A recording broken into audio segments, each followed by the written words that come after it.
Good morning, good evening, good afternoon, depending on where you are in the world, and welcome to Chattering with Nicholas Vince. And in a few moments, hit the wrong thing, showed Carl there, rather than me. the usual technical expertise. Yeah, welcome everybody.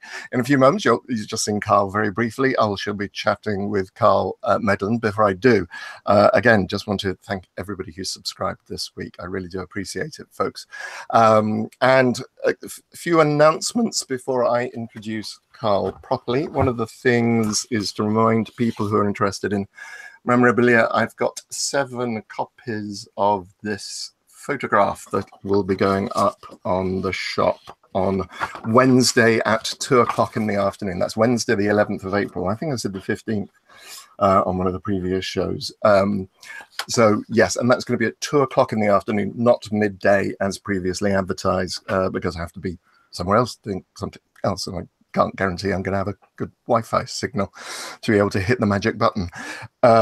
So yeah, that's 50 quid, including postage and packaging, and you will get the discounts if you do multiple photos. There'll be vouchers so that if you buy 2 photographs, you get £10 off. If you buy 3 photographs, including that one, then you get £20 off. So that's on Wednesday. The other thing I just wanted to say is the Hellbound Heart audio play. That, which I was part of the cast of, we recorded that in December of last year. That is now on pre-order, and that will be available in CD and online on the 25th of April. That was directed by a gentleman named Simon Barnard, who's going to be coming on the show in a couple of weeks' time to discuss the recording of that and discuss some of his favorite films. So yeah, keep an eye out for that. And the other thing is Katie Bonham's Mindless, which we made a couple of years ago now, the short film. Katie has now released that free on Vimeo. So if you want to see me, oh sorry, I've got a really itchy nose all of a sudden. If you want to see me eating Golden Grahams, yeah, and really not enjoying it, there's so much more to that movie, but that's what I remember most. Yeah, check it out. It's a really, really fine short film, which also stars my mate Katie Lou. So yeah, check that out as well. Then the best place to find out where all this stuff is happening is to go to the website www.nicholasvince.com. That's nicholasvince.com, and go to projects page and you can see everything there. Okay, so just before I introduce Carl, I just want to because we're going to be discussing films, there will be almost inevitably be spoilers. We will try and keep the main spoilers out of it, the conversation, but yeah, they may slip in. So the films, right? That's enough of me. Yeah, to ring away. I should just click on that. I want to say hi, Carl. Hi, Carl. Hi, Nicholas. How are you?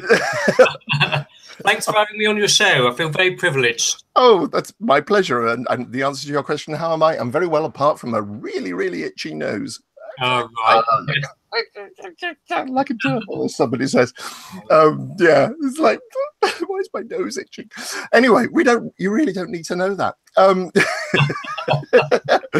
Thank you very much indeed for joining me. We're going to talk a little bit about your film, The Spiritualist. Now, let me get this right. Where are you up to with distribution, and where can people see The Spiritualist? So at the moment, Nicholas, it's playing in America.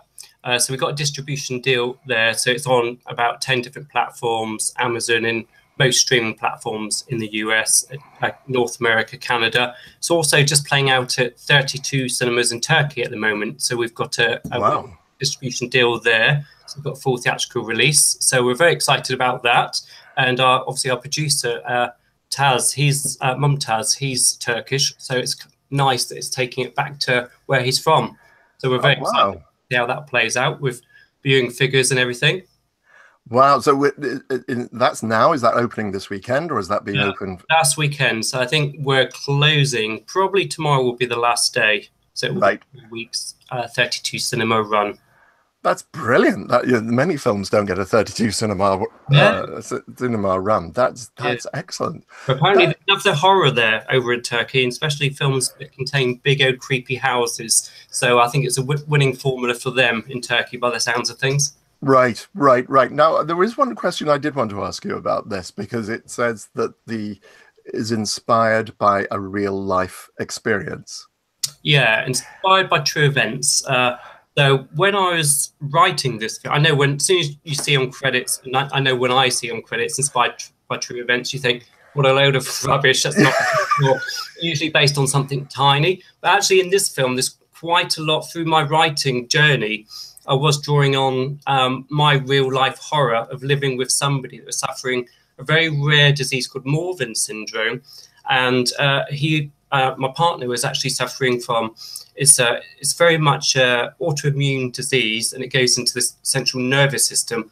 And once it breaks through the blood-brain barrier, you can start acting irrationally. And so when you don't have any insights that something's wrong, and you start seeing like behaviors change overnight, like you can become very delusional, like you think the world's against you, you suffer paranoia, you don't leave the house, and you swear black is white when really it's black. So there's an altered way of thinking. So living with that, it's not only scary for the person that doesn't quite know what's happening with them, but as the partner, or you've seen adapt to a carer role, it's quite a scary role. You feel like you're living. I felt like I was living The Shining for real. I felt like I Wow. didn't have quite have the baseball bat to protect myself. Didn't need that. I had ham. I think I threw some ham at him around Christmas sometime. But yeah, it's quite a scary situation. I make light of it because you have to. That's your way of dealing with it. But when you see somebody's thinking change and they're living altered reality, you worry for them and the dynamics within your own relationship.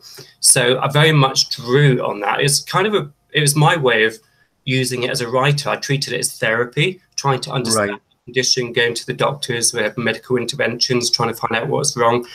But actually, as a writer, I had such rich material to write with, and that was my way of dealing, understanding what was going on, and turning it into something quite positive. Right. Yeah, it's extraordinary because I was watching the film this afternoon, and then I had a little bleep on my phone. It was a BBC article about a woman who was going blind and started hallucinating. Right. And that can, I can't remember the name at CBS. It might Charles something syndrome. Basically, as you go blind, right, your brain tries to fill in the information it's not getting from your eyes. Yes. And which is actually, of course, if you think about it, what your brain does all the time, because every time you blink, you're physically not looking at the world.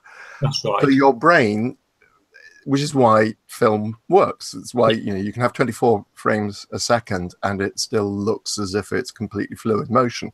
Yes. But with somebody who's going blind with this particular syndrome, basically she was saying, she'd look down at a gravel street and think that she's looking at a flowing river. Wow. And also, she believed that there were people there when, she that thing of seeing things out of the corner of your eye.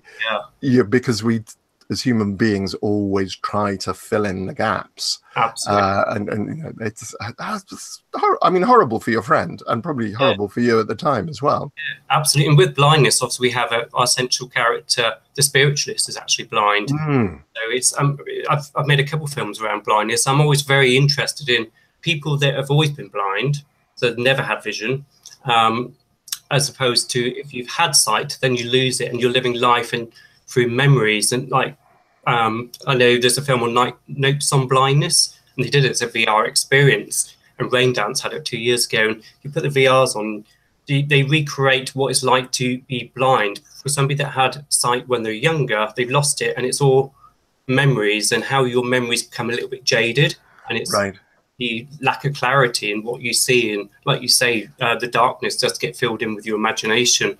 But yeah, I'm very, very interested in how are the other senses when you're blind, when you don't have that sense, like your hearing comes in heightened, and certain spirituality where people can come in heightened, what we call the sixth sense.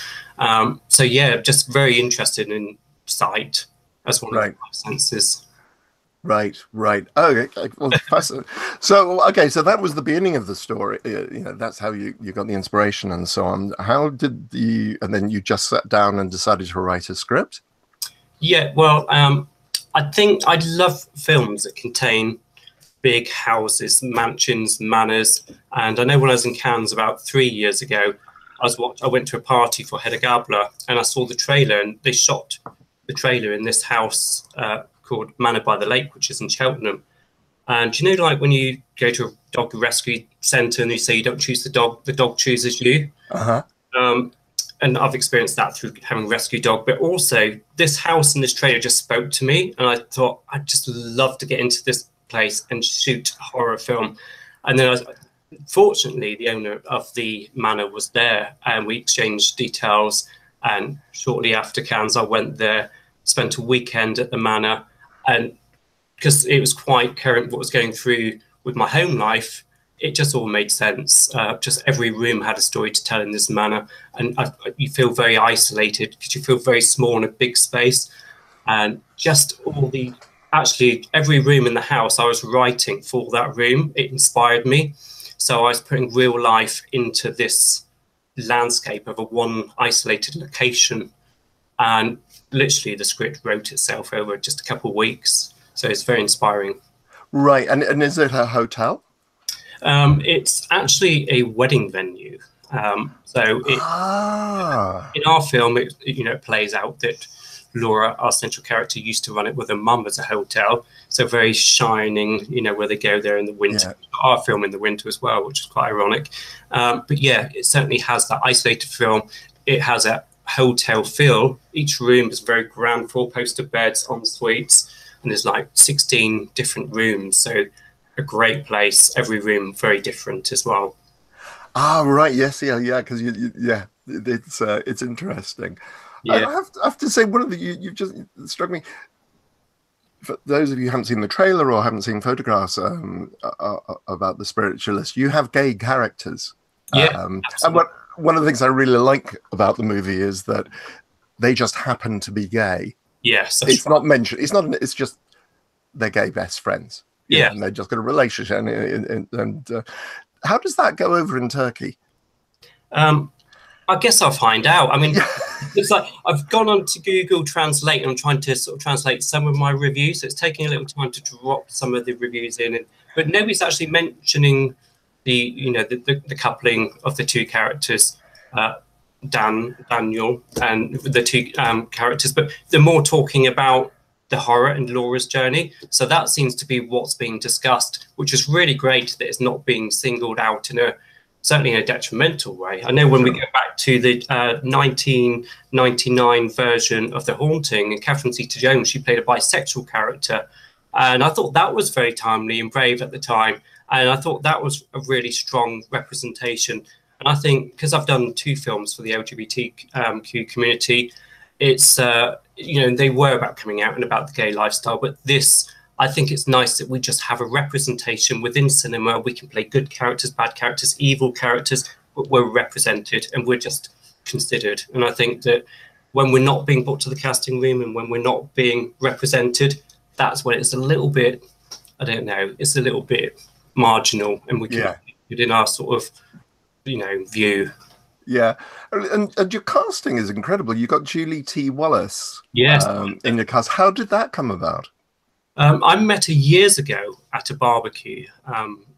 So we went to a friend's 40th birthday barbecue, and I recognised her. And I went up to her, and I said, "I know you from somewhere," and I just could not think where. I couldn't place her from anywhere. And then she said it, and she gave me a couple of lines. I thought, oh my God, it's the she-devil. Because growing up, I was just really, she's BAFTA nominee for Lies and Loves of a She-Devil. And such a strong, striking figure and such a strong personality and a wicked sense of humour. It's as soon as we started talking, and I remembered, it was really nostalgic part of my growing up, that programme. I thought, I've got to work with this lady sometime. I have to work with her. And then this arose, and I was just thinking, Julie T. Wallace would be perfect casting for this. Will she do it?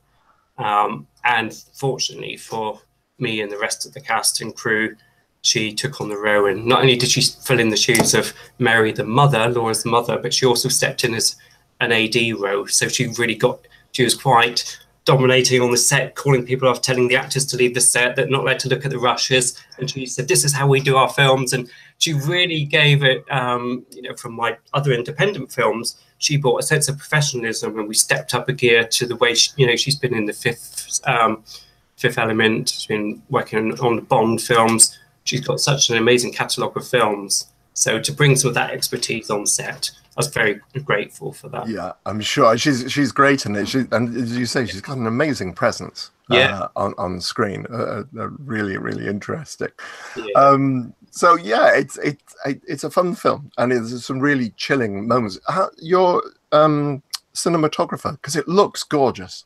It looks absolutely gorgeous. And I imagine if you shoot that house in any way, it's going to look gorgeous. But fortunately, we had the DOP Amjit Singh Sadal. He's doing Bollywood films now, and this is our third feature together. So he's been the DOP on two of my previous films, The Cost of Love and The Adored. And The Adored was one location as well. So we're used to going to one location, working with what we have. And he's beautiful at lighting things. He really gives it the attention to detail and creates the mood. And I know the second half of the film, it's all in a power cut. The lights are out, and we wanted moonlight coming in. So it had to be lit really specifically. And we knew the vision, and we didn't want to sort of alter from what we had, on some of our sort of mood boards at the beginning. And he just brought it to life. It's really good. But we're fortunate that we had all the nights of the second part of we shot it in 11 days, which is quite an achievement, because normally that would be like 3 weeks on set. But we were living in that house. We're sleeping there. We're working right through the night. If we did an all-night shoot, we'd have a line in the morning. Yes, of course, because it's more or less exclusively shot at night. Is that right? Yes, I guess certainly when the seancing happens, they're in, because there's a power cut, and the lights don't really come back on after the seance. So then it's all throughout. Yeah. Yeah, and you've got characters walking around with a phone, the torch on the phone, and so it looks gorgeous. It looks absolutely gorgeous. And if you shot it in, that possibly answers one of my other questions, is because basically you place the camera on quite a lot of the shots, and you don't do you don't do the reverses. You just keep the camera looking at the characters. And was that just purely so that you could speed through? No, it wasn't for a speed thing, because actually it took longer to do that, because the lighting took 5 times longer to light a wide shot and to play out a scene. It's only for the house, even though there's no light, you've got to light for no lighting, and you've really got to know how to do that without it looking lit. So it's got to be light coming through the window, and you've got to cheat light indoors. So there's certain techniques you can do that. But my own thing, when I watched It Follows, Birdman, there's so many films that I love the fact that when you're in a scene and the edit doesn't pull you out and you're not detracted from the emotion, or if a scene gathers pace, I think by keeping somebody in a moment, as long as you can, you're really immersed there. I want it to be like an immersive experience. So as Laura's journeying through the house in the dark, you really feel like you're there with her. And sometimes we go to the POV as well, so you're actually the character in this big manor, and you feel the isolation. But I think sometimes as soon as there's an edit, it feels like a cheat. You're cut away from that moment. So I wanted to be truthful to moments in time. And certainly because the whole film plays on an ambiguous timeline. Certainly it's quite a confused beginning with the timeline, because we're playing on both the past, the future, and the now. And we don't really make it clear when we're leaving one of those timelines, because her mum, who suffers from Morvan syndrome, and with all the delusional behaviour, we wanted to place the viewer in that state for themselves, so they can't quite work out what's happening. So there's a lack of clarity around the beginning with the ambiguity in the timelines, but that was purpose. I didn't want to spoon feed the audience and say, this is the past, this is the future. I wanted them to, like a game of Cluedo, when you go to a big house, you've got to work your way through it and be very active with your imagination. Thinking, right. The father was there on the bench, and now he's in the bedroom, but we didn't see him get there. How did that happen? It's Laura's state of mind.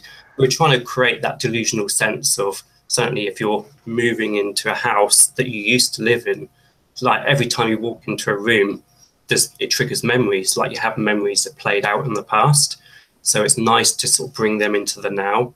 Just certainly with Laura, who's in a state of bereavement, I think that's very true. You have that very ambiguity sort of way of thinking, like certainly when you're living with guilt and remorse and loss, everything comes slightly hazy and unclear. So we wanted to place the viewer very much in that confused state of the second character. Right, that's fascinating. It's really interesting. Because at times it feels like you're almost a filmed stage. Yeah, because the camera is absolutely and the characters are spend their time with back, and you're therefore only seeing one side of a conversation when you. Although I have to say, I thought he was very mean keeping the two lads on the doorstep when they arrived. He has like. It was come in from the cold. It's really cold. Why are you keeping them on the doorstep? My mum would be horrified. We're trying to keep them out of shot from Laura's hearing because she was at the door and they're talking about her state. So he was just keeping them in the cold, and enjoying them.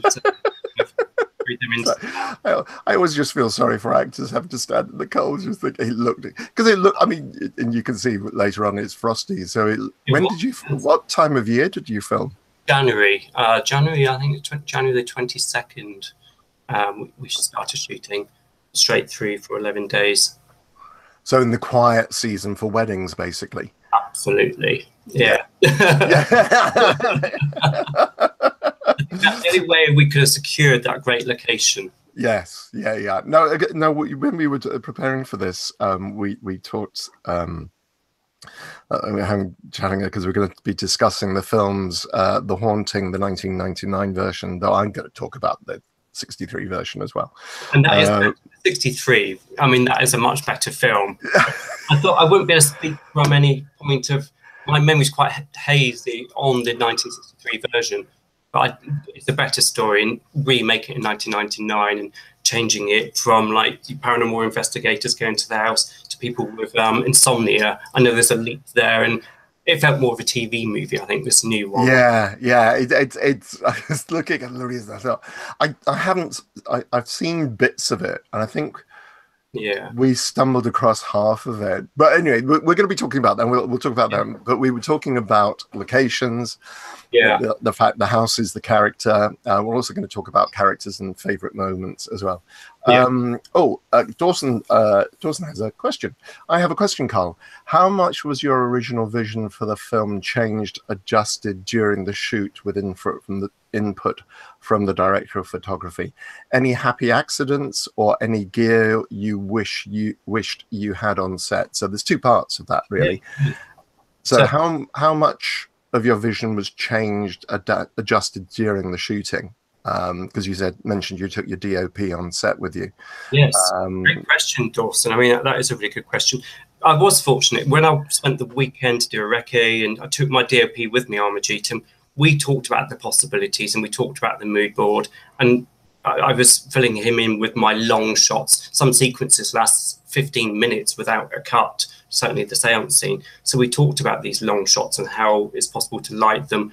So we were very united. We had, and because we'd done two films previously together, sometimes we have this unspoken kind of understanding. However, I'd say how I envisioned it, I'd say around 90%. I've got what I strived for.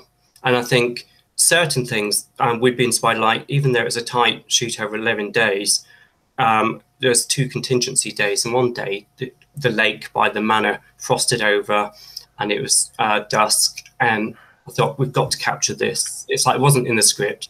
I said, oh, gee, get the camera ready. We're going to take Julie T. Wallace and Laura down there. We're just going to do this improv scene. And it was like a dream sequence that played out. So it's like backstory, and you get a little bit more understanding of their journey as she was supporting her mum through this mental illness. And it was just a nice setting. So that was really great. And there's certainly the last morning when we left as well, there was we had a couple hours, and I thought, I can't be in this place for a couple hours and not shoot something. We still got cast here. Nobody's, they're just about to leave. So, and I thought there was a lot of moments where we're exploring certainly the mental health and the negative moments where it's quite drastic and a little bit negative in its portrayal. And I thought we need some sunnier moments in the film. And Julia was always looking very drab in hair and makeup. I thought let's give her a makeover for this last day, because actually it's nice to see a glimpse what the mother and daughter's relationship used to look like when everything was because to me it's pre-illness and post-illness, or diagnosis, or should I say. So actually I wanted a pre-moment where there is a father, a mother and a daughter in a happy state in this united state in the manor, and there's a moment by the swing. And it was just, Julie had a lovely red top on, her hair was all made up, she had makeup on, and it was just a moment of happiness and hope. And I felt the film, so that was never discussed or in the script, but it was very spontaneous. So we created 2 extra scenes that weren't in there. But then most of the scenes when we're walking through, sometimes, because I knew that I wanted long sequences, and it was like, how much can I get away with this without cutting? How long can I keep the audience in one long continuous take? And we managed 16 minutes on the seance scene. I was happy with that. And there's a bit walking through the house, but then sometimes you've got to compromise with, because of lighting and various things that but we pretty much got the vision we wanted. And in the edit, of course, you can enhance things as well. Well, gosh, it must cut your editing time. Yeah, you've got the 16-minute shot. That was really good. But unfortunately, that day when we did with Caroline Burns Cook, who plays the Spiritualist, and she came in that day, and suddenly it was just I remember, because I didn't tell her that she probably just assumed we were going to do lots of takes and close-ups. I didn't want them to panic about the one continuous takes. She does a lot of great theatre anyway. So I remember on the day before, it's like, so how do you plan on shooting this? I said, we're just going to shoot it all in a go, like theatre. You just do your thing. We're just going to shoot it. And then I remember there was a moment like, oh, what, one take?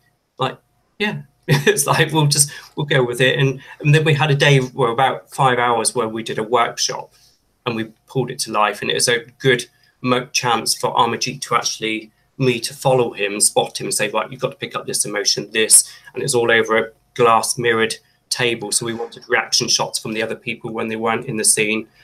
I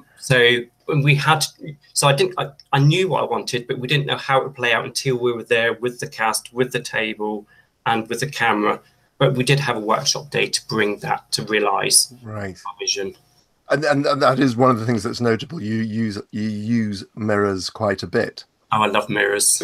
I'm not vain or anything, obviously, Nicholas, but I just love mirrors. It's certainly in horror films, like when I was watching The Haunting, every other shot there's reflections and mirrors, and there's something about these big houses that you can hold these big mirrors and you see reflections. And I find mirrors quite spiritual anyway, because it's, I think, all about the other side, and there's this like, it symbolises the other side for me. And like, sometimes poltergeist films and things going through mirrors, and that horror film mirrors, and I find them quite often used in the horrors, and that whole self-reflection and I just find them, and the trickery that you can do with mirrors as well. Really... I was watching, when I was preparing for last week's show on Frankenstein and their creatures, I was watching the Thomas Edison version of Frankenstein, and there's a mirror shot. Right. So we're talking, what, 1924? There's nothing new under the sun. Right. And you've got the bride getting ready for her wedding day, and the creature comes in, but you see him in the mirror. Oh, brilliant! When she's not looking at the mirror at that particular, and it's just like, whoa, that's really clever. Yeah. Just to kind of like, oh yeah. And I think that the interesting thing about the use of mirrors as well, because you constantly think, well, where's the camera? How did you do that? Yeah, there's all smoke and mirrors. We had a lot of smoke and mirrors in this film, but part of Laura's journey, most of that film, Laura's reflecting. That alone, you think mirrors reflecting. It's like, but she's reflecting on the past. And I know certainly when we're doing the seance scene, it's like we had a mirror table, and so you're seeing the reflection. But then whenever anything spiritual happened, we'd replace. There's just a little bit of a spoiler, but we'd replace the mirrored table and we'd replace it with glass, and we'd shoot through the glass. So we'd shoot through the table. And I always knew I wanted to do that because I like looking through different perspectives. So like if you're behind the mirror looking through a table, what would that look like? So that excites me, that kind of vision, looking through things that are altered realities. I'm quite into that kind of thing. Ah, interesting. Very, very. I hadn't spotted shooting. I hadn't spotted shooting through the table. Yeah. And I was thinking, you wouldn't know that actually. You just think that's a bit of a bizarre shot. How did that happen? Yeah. Brilliant. Okay, all right. So, right, let's talk. We've mentioned the haunting. Let's concentrate on the haunting. So, as you say, there's two versions of it. The 1963 version, but you chose the 1999 version because you felt closest to that. When did you first? Can you remember when you first saw the 1999 version? It probably would have been 1999. So I usually watch films as soon as they come out, certainly around horror films, because I like to soak up everything about horror. So as soon as it comes out, whether it's cinema or DVD, I have to watch it straight away. And I just remember thinking this played homage to all the films that I love, like House on the Haunted Hill, and I would have seen The Odo Haunting as well. And just these things where characters go there, and you know that it's not going to end happy, and there's going to be deaths, and there's the ghostly thing. And I love anything to do with spirituality as well. But I just love where big houses play a central character. And I like things that deal with, sometimes you don't quite know whether, like sanity, what side of sanity you're on. Is it insane? Is it sane? And what's demonic or ghostly or otherworldly, and what's actually internalized? So the in versus the out. That always, like with The Shining, Jack Nicholson, when he was, he was losing his mind, but then what evil forces were at play? Was it coming external forces that was influencing? Was he under an evil demonic presence to make him go violent? And I just remember that moment in that time. I'm skipping around films. You asked me about That's fine. That's going to happen. That's fine. But with The Haunting, what I love about The Haunting is, the set as well. They'd used two different mansions in England as the main exterior shots, and they did some of the interior shots there. But when you go in, and they used a lot of mirrors in The Haunting as well. Like that whole room is like, oh yes, all the mirrors turning around. You didn't know what was real and what was not real. And Catherine Zeta-Jones and Lily Taylor, they were both in that scene together, so exploring the mansion.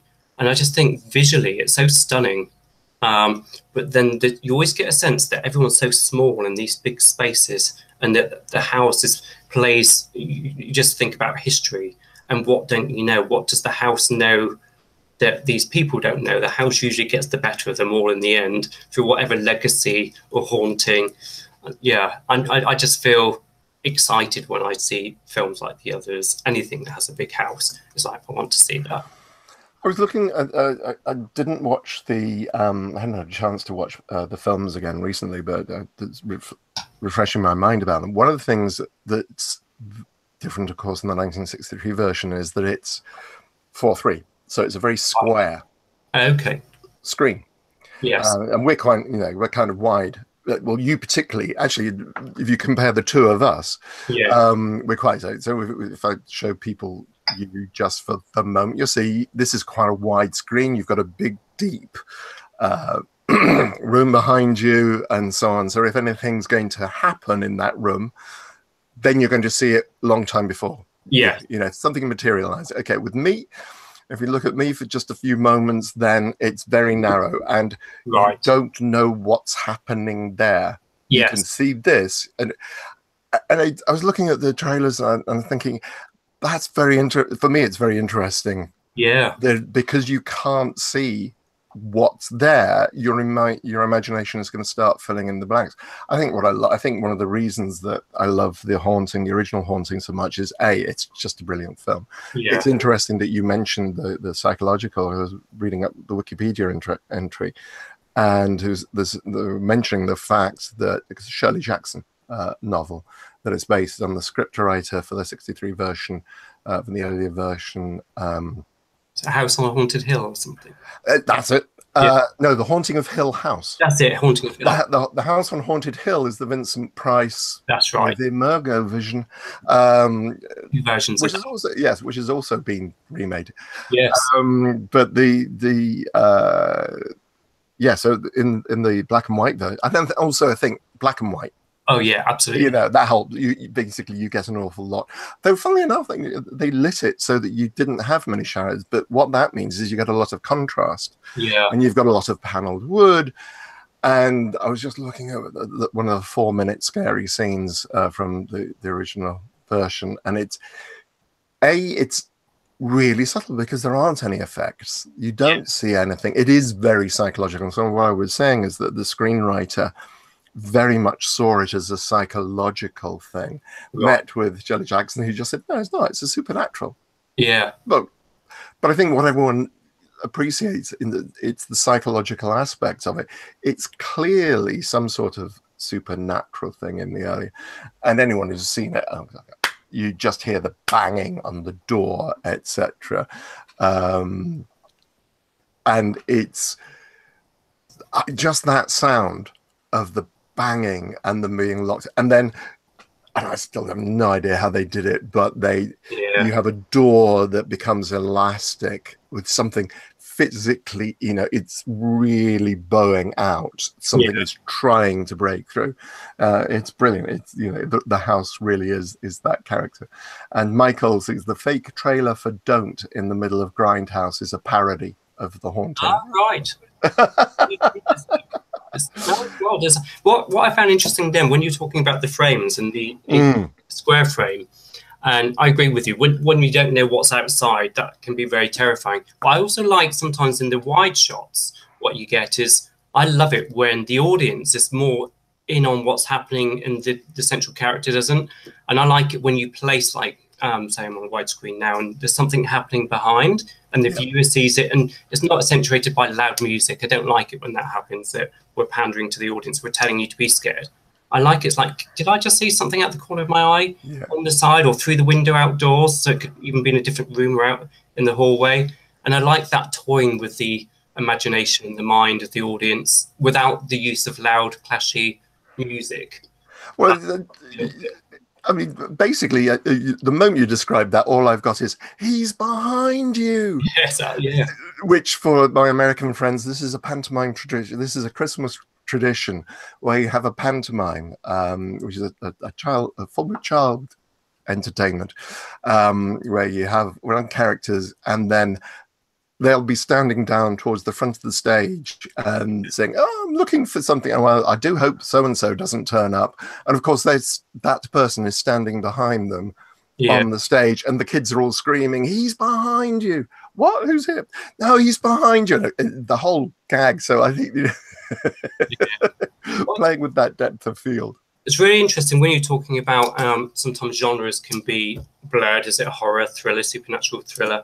I know when they made Toni Collette in The Sixth Sense, and she went on record after saying it wasn't until she saw it in the cinema that she realized she just made a horror film. She actually thought she was making a drama because she was so connected to the emotional journey between her and Haley Joel Osment. What's he called? The son? Haley Joel Osment. She was so attached to that journey, and that when she read it, she saw that and she didn't quite see the complexities of the horror. So she was really taken back by how much of a horror film, because some people were saying, oh, it's going to be like a bit of an action film, a horror film, and she saw it as a drama. So, but it kind of works in all three of those. As a blended film, and it doesn't have to be one or the other, because you can be all three and do them well without being a detriment to the other genres. Well, and also this is, this infernal thing. The only reason the genres were created was so that marketing people could sell you something that you were familiar with, and it's like, oh yeah, I remember I saw another horror movie and I like those. That's really why genres are created, and it's literature. It's a way of putting something into boxes. But I felt I felt that with the Spiritualist, because when I was making it, I knew that I thought, okay, this feels like it could be a supernatural, it could be a thriller, it could be a horror, it could be a drama. And I felt when people were asking me what I was making, I'd just say a film. It's like I didn't want to label it too soon, because actually, even though I knew it had moments of horror, it's a supernatural thriller, it's got real drama. And I thought, actually, by just labeling it one thing, it kind of does. It kind of puts it. It's very hard. I think it's very hard for any it's for any creator, any writer, because if the audience says, okay, well, and this is what we, if we're going to, as a member of the audience, or a reader or anything, if we're going to invest our time in it, we are comfortable with the familiar. We know that, we know what to expect. Yes. And then if something is kind of mislabeled as something because it's trying not to do that, then yes, there are plenty of things. They find their audiences eventually. That's why I think why you get cult films, and sometimes it takes a while for things to happen. You're talking about The Sixth Sense. We were talking about favorite as I was saying, when we were preparing for the show, we mentioned favorite moments. I've got two. Oh, what are you? But I want to hear yours first. If you could. Okay, so The Sixth Sense, to me, the standout, obviously, the reveal is such a standout moment in that film. It's like, when I watched that, I remember just getting goosebumps, and like the cinema, everything just stood still for a moment, and I just felt it was so clear. I love a film with a twist. Yeah. To be kind of, then you just like sort of view the whole film from a completely different angle, and just the multi layers to that, I just thought were superb. So, I mean, that to me was the moment of the reveal. It gets everyone in The Sixth Sense, and I thought that was amazing. Well, for me, there are say two of them. For me, yeah, obviously the reveal, but it's when she's you kind of referred to this earlier on. Is when she's in the car with the son, and they are sitting stuck in traffic. Yes, and this is a mother who doesn't know why her child is suffering and really doesn't understand why the child is suffering. Yeah. And it slowly dawns on her and the way it's done. Yeah. And to be honest, it's the performance from both of them. Yeah. And it's the shooting of it. It's that moment as she finally understands. And I think, but also it's the fact that most of the time when you see ghosts, it's in daylight. Yeah.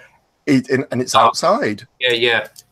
It was the daylight, and that validation in that scene, and it just all slowed down, didn't it? And sort of, why is the traffic stop? Oh, there's been an accident at the front, and then he cycled up on the cycle. Even I get goosebumps thinking of that scene now. It was a powerful moment, and just that he could articulate and validate what's happened. And she thinks, well, he can't be making this up, because it's dawning on, oh my God, he's got this gift. It's so terrifying. Like you said, she didn't know what was wrong with him at that stage. And then there's a classic scene where they're in, I think it's a school off the top of the end, and he walks past a set of steps going up. Yeah. And you just, and again, it's that thing of that travel and the thing that playing with the audience, something's going to be revealed, and then it's not revealed, and then it is revealed, and then it's that kind of, which you have a little bit in the at the beginning of The Spiritualist, when she comes down into the kitchen and opens the fridge and takes the cups. I thought that was very, very nicely played. I really like that moment. What are other favorite moments of the films we're talking about? Can you think of any other favorite moments? So the films we're talking about, are we any of the The Shining or the others, or I'd say, well, with The Shining, I mean, what draws me to all these films, as well as just like one location like that, the Overlook Hotel is just amazing location, and going in there to be a caretaker through the winter, and you're there with your partner and your child.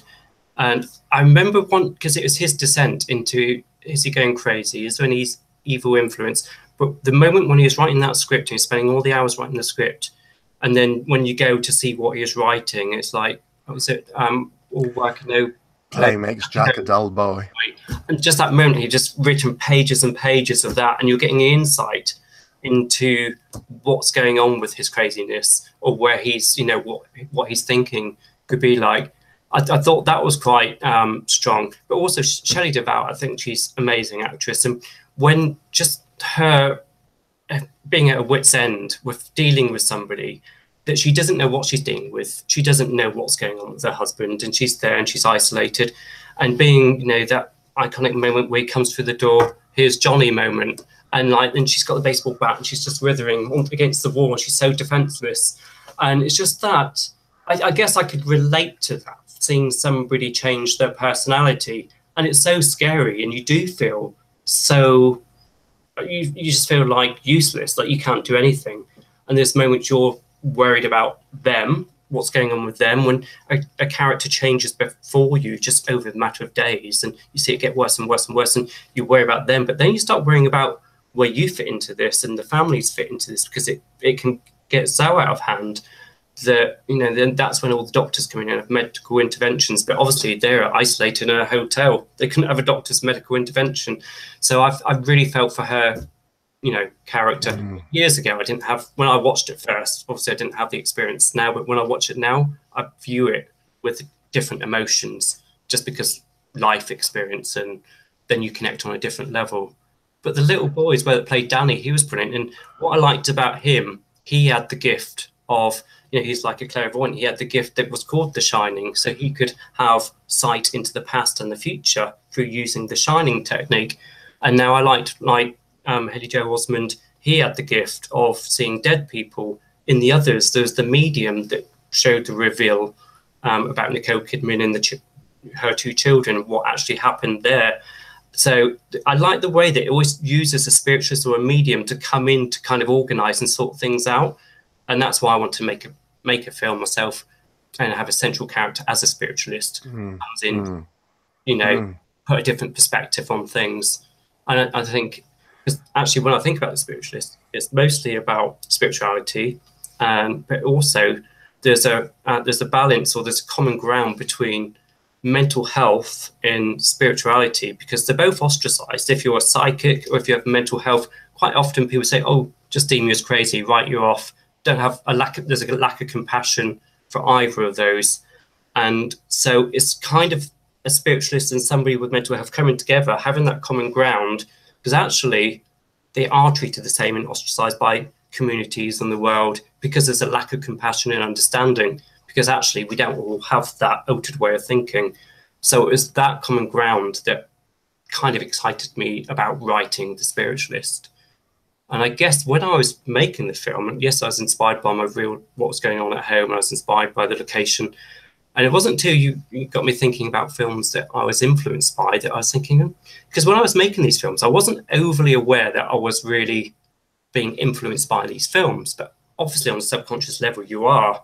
And in fact, there was one time when I was at the manor saying, oh, there's snow outside. This is like The Shining.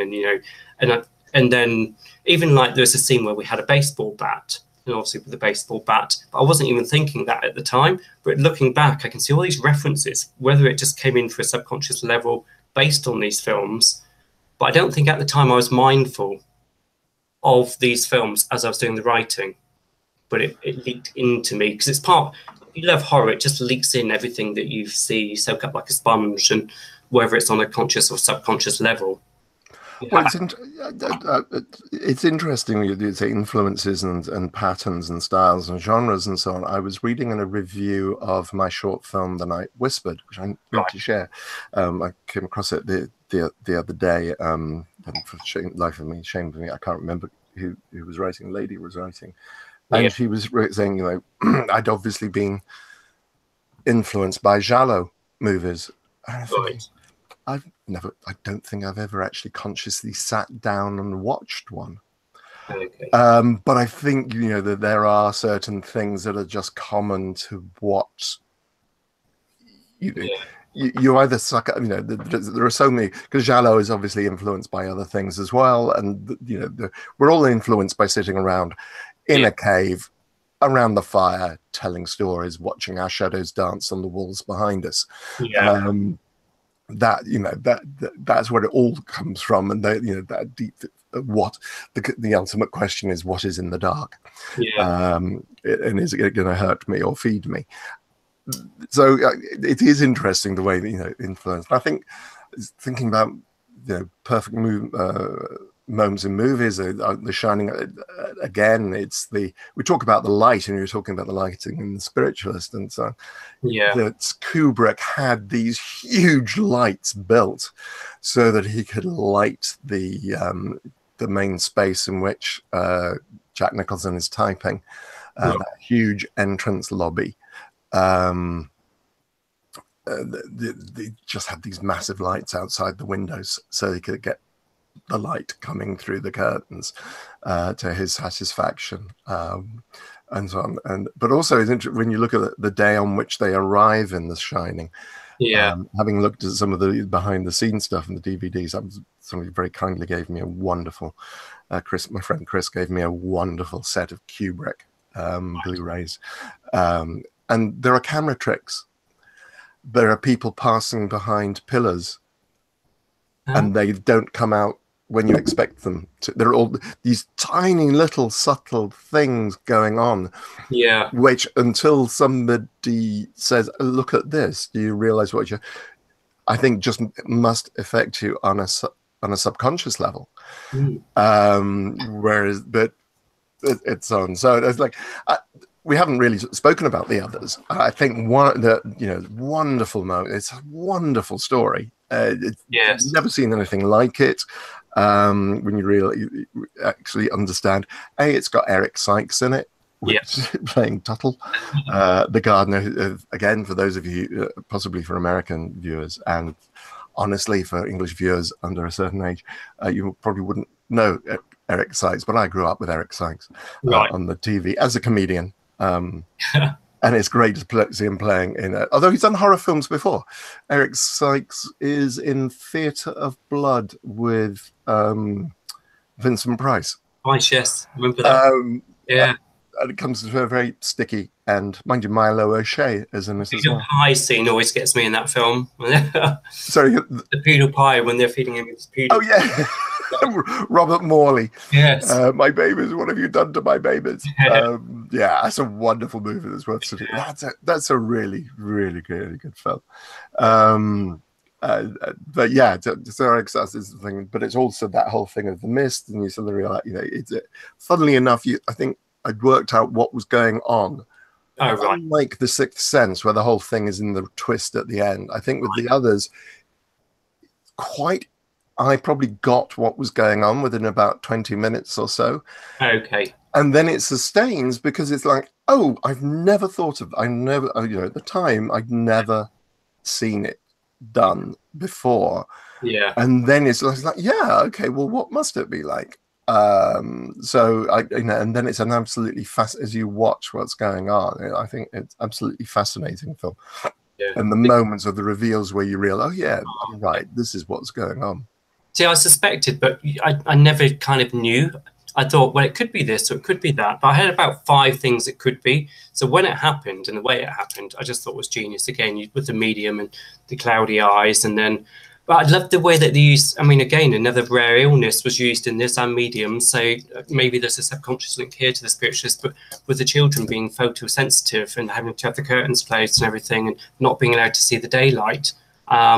So that was something I thought was a really clever technique to be able to use that as a device, for them not to go out. I think, the great thing about that movie as well, and again, like The Sixth Sense, is the relationship between a mother and their child or children. Yes. Which again is a lot to do with the spiritualist. Yeah. That feeling of guilt for what the mother did, taking, the children's lives and not coming to terms or not understanding, and that lack of clarity, and that if you're that tortured by guilt or remorse, that's your only outlet. Yeah. Act. So yes, so I think I could connect to that. And again, also, I didn't even think about the others when I was doing the spiritualist. So there's certainly got those layers of complexities built in as well. Yeah, and again, it's interesting to find. So so we talked about the haunting and the Shining. I think the other thing about the Shining I was thinking about as well is that, again, it's another film actually where the ghosts are in full bright neon lit light. It's so bright, it's all going on, and unless they're doing if you're talking about the bar scene, which is just amazingly lit. With Turkle as the barman, who I'm sure I've certainly sat a few tables down from him at conventions. Is an amazing looking character. But most of the when Danny sees the twins, and again, it's that thing of the movement of the camera, etc. It's absolutely fascinating. Well, they had the long sequences as well, didn't like the cycle. You explore the hotel in real time. So I thought that was fascinating. What's the documentary? Is it Room 201 that explores the techniques of The Shining? 263. What's the room number? 263. I've got 263 in my head. I'm reading that off the back of my eyelids. That may well be entirely wrong. Yeah. Yeah, you'd be right. I'm just guessing. No. I was looking at it this afternoon, but don't quote me. Put it that way. Yeah, Yeah. It is absolutely fascinating. So, what are you working on now? What have you got coming up? So, well, since this Spiritualist, I did another horror film that I shot all on my mobile phone. This phone, shot all on my iPhone over a weekend, and it's called Paranormal Farm. So that's released on VO. What is it? It's on Amazon UK and USA, and also POV Horror. They've just picked it up and they're distributing it on different platforms. And I'd like to go back. What was nice about that? I had no script, no actors, no budget, and just a weekend to play.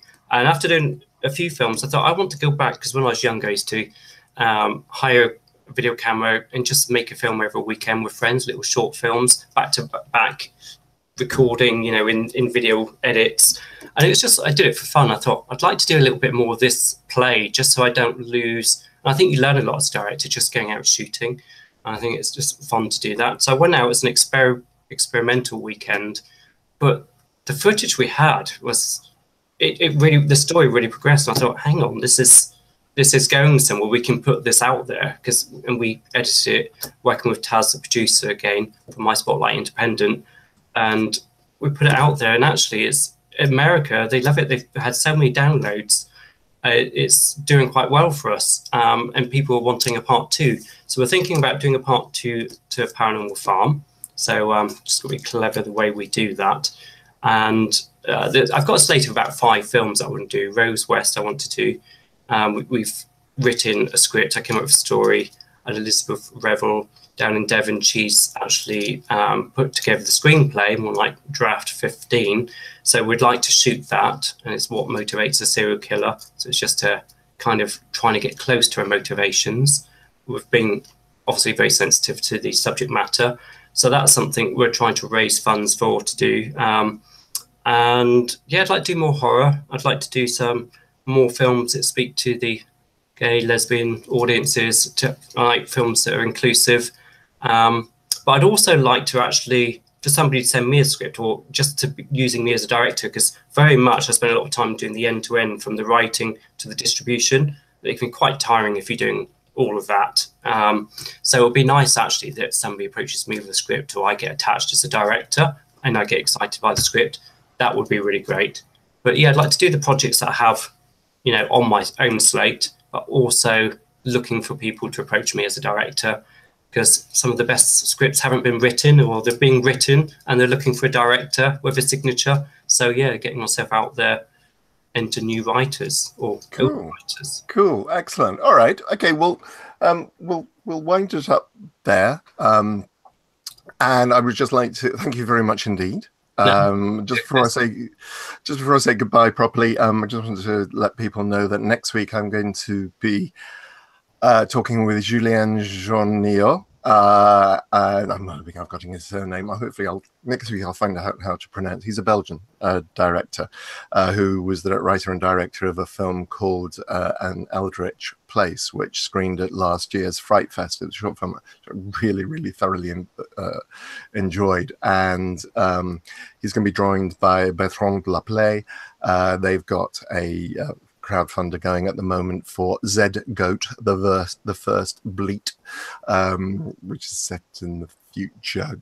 I'll post links and so on. I'm looking forward to that. And week after that, Simon Barnard is coming on, as I mentioned, to talk about Hellbound Heart audio play. And then after that, I've got Blair Bathory. Can't believe I mucked that up. Blair Bathory will be joining me to talk about Fear House, the new season of Fear House, and again, films which have influenced her. Okay, cool. Thank you so much for joining me, Carl. Thank you, Nicholas, for having me. It's my pleasure, and I will hopefully see some of you folks next week. In the meantime, please stay safe and stay spooky.